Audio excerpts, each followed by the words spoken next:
Assalamu alaikum, everyone, and welcome to a new session of MAP Health and Wellness Committee. I'm your host, Asma Shoaib. I will begin today's program with the thank you note or all praises to Allah who has allowed us to witness another month of Ramadan and who has given us a chance to strengthen our faith and work on our shortcomings. So, excuse me, everyone, it's a bit difficult to speak in the mask. We are in a closed room, and I think everyone knows that still, with the vaccinations going on, we still have to be careful when we are in the closed spaces with minimum distance. So, I will be speaking with the mask on, and it will probably, I hope it's clear for everyone to understand what I want to say. So, today's program, we will be talking about the benefits of Ramadan. Ramadan is the ninth month in the Islamic calendar, and it is one of the essential pillars of Islam. Actually, one of the third pillar of Islam. And the main purpose of Ramadan, of course, is to gain taqwa. Nevertheless, if we do it with the mindfulness of like what we are eating and how we are behaving in this month, we will attain some physical, psychological, and social benefits as well. To talk about the spiritual benefits of month of Ramadan, inshallah, we have our Sheikh Abdul Ahad with us. He is the Imam at Darun Noor Mosque and Hundy Road, and he will let us know, Sheikh, can you please go over and let us know, like we all know, but can you remind us about the spiritual aspects of Ramadan, why this is important, and how do we condition ourselves better Islamically in this month? جزاكم الله خيرا. السلام عليكم ورحمة الله وبركاته. الحمد لله رب العالمين وصلى الله وسلم وبارك على نبينا محمد وعلى آله وصحبه أجمعين وبعد. Allah Azza wa Jalla, while mentioning the verses pertaining to fasting, mentions that fasting is not something which is unique to this nation in particular. It was prescribed to the nations before, but the speciality of why we fast is لَعَلَّكُمْ تَتَّقُونَ, so that we can gain taqwa. And taqwa is one of those words that truly does not have a holistic English translation. People translate it in some of the Quran translations as piety. Others translate it as God consciousness, God awareness. It actually consists of all those aspects of it, right? And I just want to mention that Imam Ghazali, one of the great sages of this ummah, mentioned the worst type of fasting a person can do is stay away from food and drink, right? Many people think that is why we are fasting, right? Fasting means to abstain, to stay away, and staying away from food and drink. He said that is the worst type of fasting a person can do, because if you are thinking it's only about food and drink, then really you're not truly understanding why Allah has legislated fasting. So why has Allah legislated fasting? For you to gain taqwa. What is taqwa? Now, taqwa has elements of God consciousness. It has elements of self-awareness.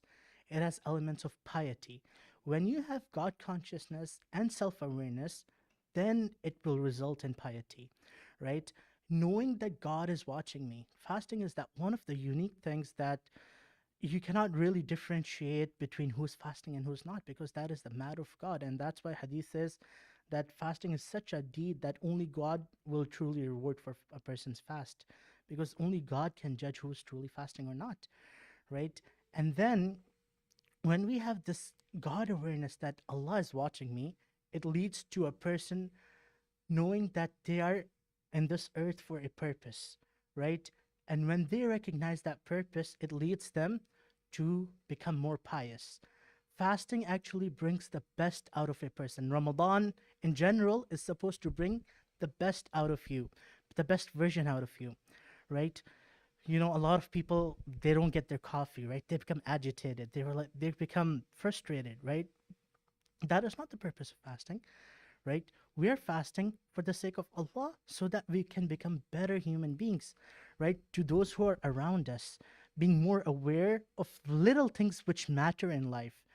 Um, you know, it's so easy with the world that we are living in to forget what's important in life, right? Just for example, think about the suhoor and the iftar meal. We're coming together as a family, right? Having a family dinner, a family supper, a family meal has become a rarity in the day and age we are living in, right? So breaking fast together is kind of bounding everyone to come and let's break bread together. Similarly, people, kind of ask, can I skip the suhoor meal? It's way too early. I don't want to wake up.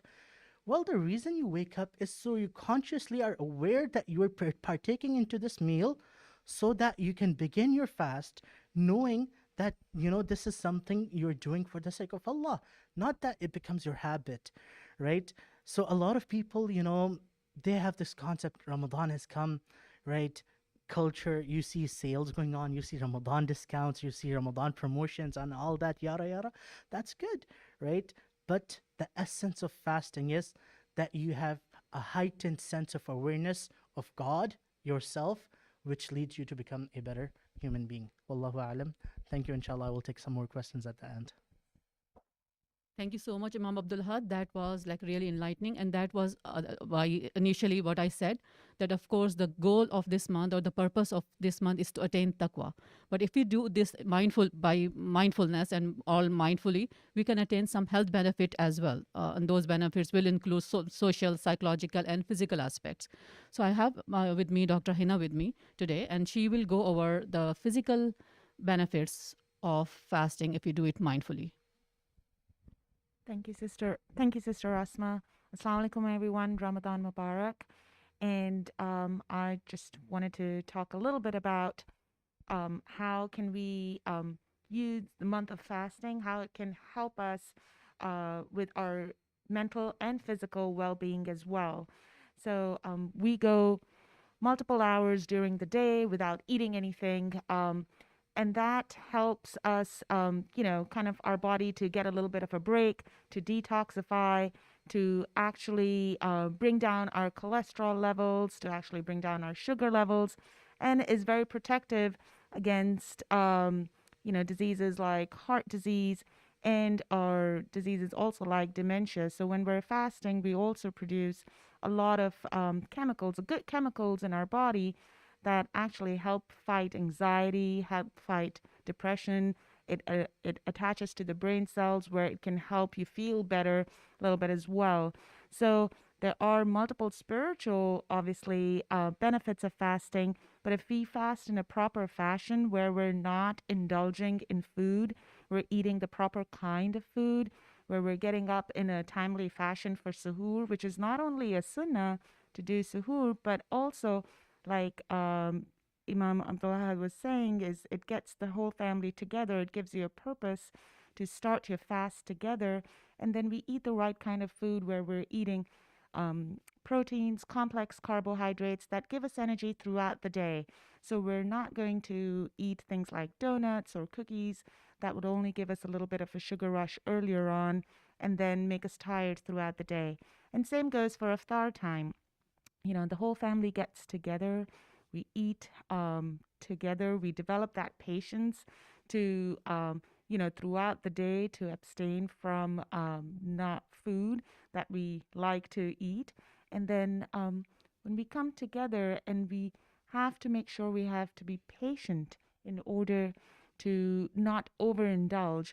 So again, at iftar time, try to abstain from greasy or spicy or super sweet foods that we all enjoy. Once in a while, it's good, but it's a good idea to not have them on a regular basis. And again, have a simple meal, just like our Prophet used to have, Sallallahu Alaihi Wasallam used to have as well. And then during the day, a lot of us think that because we're fasting, we don't need to do our regular work. But please do continue with that. Keep your body active as well. Develop that good muscle mass. Do that exercise. Go for a walk every day to help you out. And you'll notice not only will this help you physically, but also mentally. You develop that sense, you're doing something good. Automatically, your mind starts to feel good about things. You get together with your family towards the end. It releases endorphins where you will feel good about things. So all in all, fasting is a great month to kind of really reap those benefits for your physical and mental well-being. Thank you so much, Dr. Hannah. So the outcome of this session is that fasting is a good time to recondition ourselves. This is a great month to recondition, and how we can do that, as Imam Abdullah had said, by the spiritual aspect he touched on, like gaining taqwa, by making yourself aware of yourself, Allah's presence, and inshallah doing all the good that you can do. Fasting also, of course, is a very good, has some social elements in it. We realize that how the less fortunate or people around us who are cannot afford eating multiple times a day, and how do they feel. So we get a sense of community, and it motivates us to do more charity. And that's why I think it's, the most charity in Islamic communities is done in the month of Ramadan. So in psychologically, like mental discipline or self discipline is the key, the key of the month, I would say. If we can condition ourselves in that aspect, and control of eating and abstaining from other forbidden things that are forbidden during the month of Ramadan, we come out of it with a new person. And I think this is the most like wonderful time of the year to do that, to attain those goals of New Year resolutions. I think Ramadan should be the month when we should have good New Year resolutions. And that can be on the reading like more Quran, doing as much as ibadah as we can, and of course taking care of our health and our family's health. And if we are all healthy, inshallah, we'll have healthy communities and healthy, societies around us. So, Imam Abdullah, do you want to add something to this before I have an announcement for the community? I more have a question actually for Dr. Hina. In Ramadan, you have different forms of worship, right? You have Quranic recitation, you have Taraweeh prayers, you have fasting. But another great element, as you mentioned, a lot of charity is given in Ramadan, right? We have always stressed about charity, giving out charity from spiritual and religious point of view, right?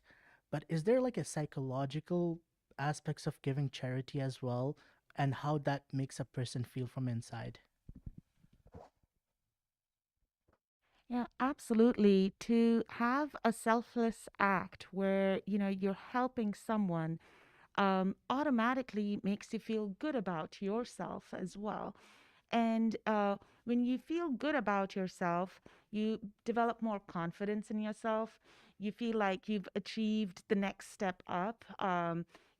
Sometimes we get bogged down in negative thoughts that, oh, we've done so many wrongs, and we do one right. And, it helps us feel better. And in turn, that helps our relationship with other people. Automatically, if I start liking myself, I will start liking other people around myself as well. That will make good communication between people, healthy family ties as well, and healthy ties to the community as well. You get a sense of belonging that, yes, I'm helping out in this community, for example, and so I'm part of this community and have a sense of belonging, because as human beings, we always kind of look for that sense of belonging as well. Very well explained, Dr. Hina. Like for me, the essence of life, or the essence of a peaceful or happy life, is gratitude and patience. So if we are thankful for the Allah's blessings that we have, and of course meeting Ramadan and seeing another month of Ramadan is one of them, that is one of the like most beautiful feeling that a heart can have. And because of Ramadan, that teaches us with the fasting, like we cannot eat on certain times, we have to pray on certain times. And of course, like eating and drinking is the most important part, which gives us a lot of like pleasure and indulgence of human mind. If we can control ourselves by doing that, and being angry, and using other abstaining from other bad habits that are like prohibited in the month of Ramadan, it gives us a sense of patience, and like just like a cleanse our body. And if we have that feeling, or if we are doing like meeting the month of Ramadan with the open mind and being awareness of yourself, and of course the benefit that comes with it, inshallah we will attain a lot of benefits at the end of the month, and we will come out of it like a better person, inshallah. Do you have any other question, Imam Abdullah? I just want to add, I would just like to add a couple of thoughts here. Stressing about the family aspect in the month of Ramadan, right? People think that Ramadan is about me and myself, right? But there's so much barakah, blessings, and we know the concept of barakah is in unity, right? The concept of barakah is with families, right? And as I was saying, becoming the better version of ourselves, that should be reflected on to the people who are closely around us as well. And that was my last concluding comments. Inshallah, just have one question for you at the end. If you just want. Do you want to add on to the? Yeah. Um, Again, just, I totally agree with Sheikh Abdullah Had. Getting a sense of family and kind of being together with family is great for not only your mental well being, but also for your physical well being. A family that breaks fast together, you'll always benefit a whole lot more than kind of being by yourself. So do keep in touch with your families. Turn off all those cell phones at suhoor and iftar time, and have a good time with your family. So we are talking about the good time and self care and coming out of it as a positive way. So for that, I think we have to remind everyone that the vaccinations are going out like at a very accelerated rate all over Northern Virginia and especially in Prince William County. So please, if you haven't done so, please find a place where the vaccination is going on. We've been sharing a lot of places on our WhatsApp group and the Masjid WhatsApp group and the Facebook page as well. On the Friday, April 30th, inshallah, I will be here registering for COVID vaccination that we'll be doing in Manassas Mall and I think somewhere else in Manassas Park area. So please, if you haven't already registered, like are not registered or haven't received a vaccine, or you know anyone who wants to get themselves registered for the vaccination, please let them know that we will be here on Friday, April 30th, from 12:15 to 3 p.m. and I will be registering, inshallah. And that registration will be for a quick like a spot on the for the vaccine. People will not have to wait long on the vaccine, inshallah. And I think I will just let Imam Abdul Had go over this, that during the fast, we can all take the vaccine. It's totally prohibited. None of these elements, none of the substance that is there is haram or anything. We are safe, and inshallah, we should encourage ourselves and encourage everyone around us to get themselves vaccinated. Of course, even with the vaccine, the gatherings or the family gatherings will not be 100% safe. We still have to be careful, maintaining the distance, washing our hands, wearing the masks, and of course, avoiding larger crowds. But it will be a little safe than before. And of course, everyone would want to see their loved ones if they haven't, like, for a long time. So vaccination is a tool that gives us, a safe gathering and a safer, I will not use the word safe, but a safer gathering. And inshallah, like I hope like as many people can get vaccinated to have like a safer, safer vacation time or safer gatherings or safer like communities. So Mom Abdullah, just if you can please let everyone that taking the vaccine during month of Ramadan or fasting.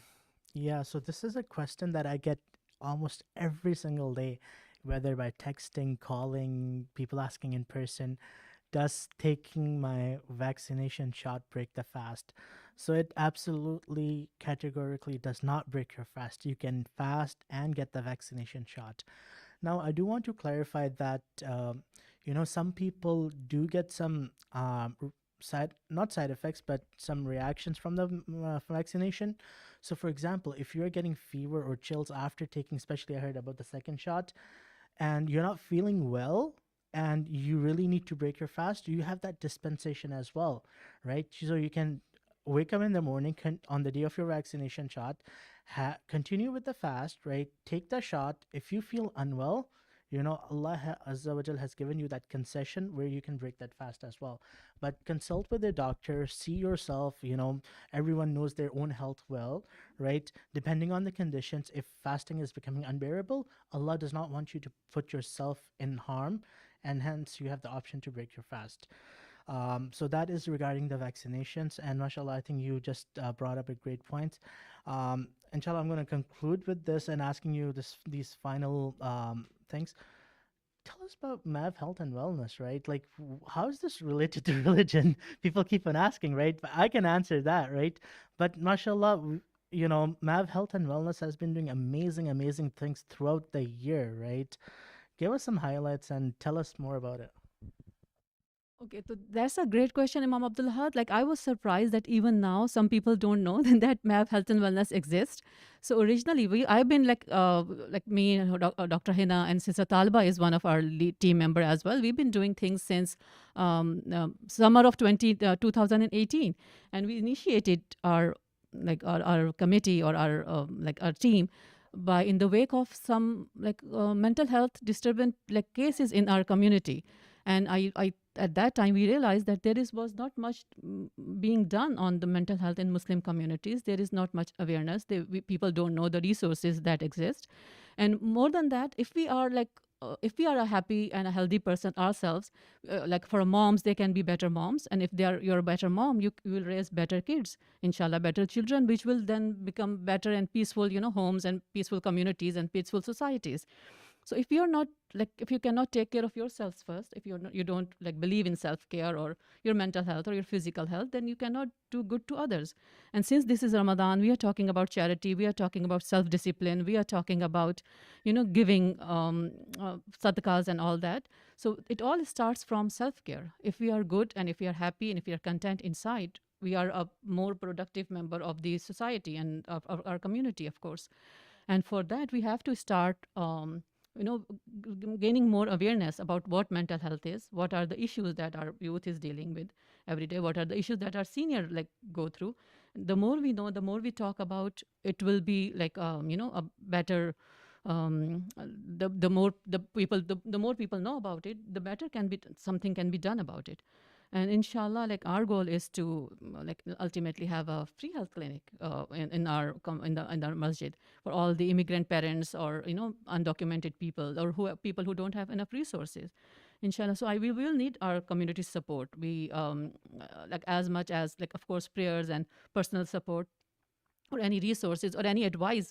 I'm open to get any advice or any input from our community if they want us to change something or add on to something. Or please do let us know. My email address is health-wellness@darunnoor.org, and I'm always open. You can find me anywhere. Inshallah, give me input and we can build on that. And Hina, do you want to add something to the committee thing?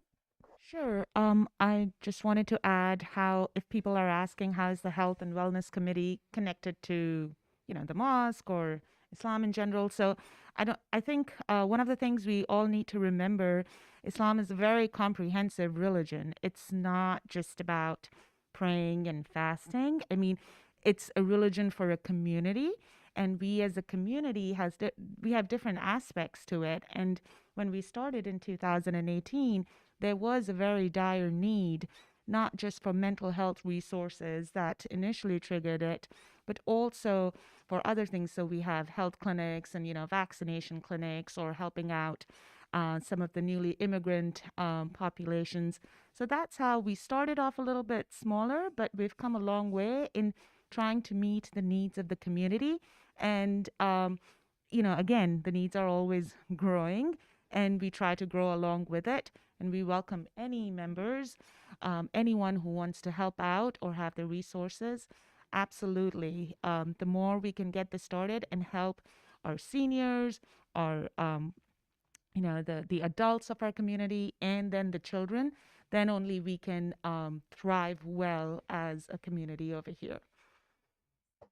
So I will just add on to that people who are watching, we do a lot of good workshops, a lot of workshops on mental health, a lot of seminars on mental health. I have been done a lot of sessions for the past year. Due to COVID, we've been doing a lot of Zoom sessions on mental health.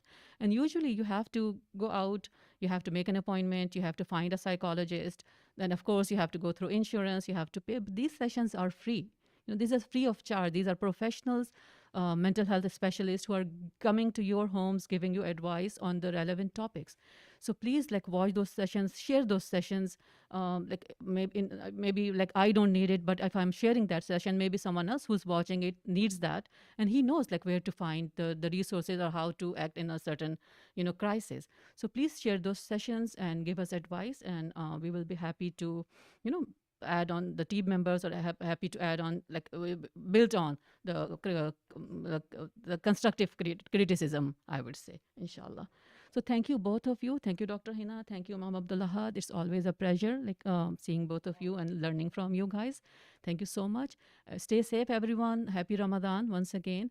And please, if you haven't already registered yourself to get yourself vaccinated, please find a spot. There are many clinics, many pharmacies that are doing it.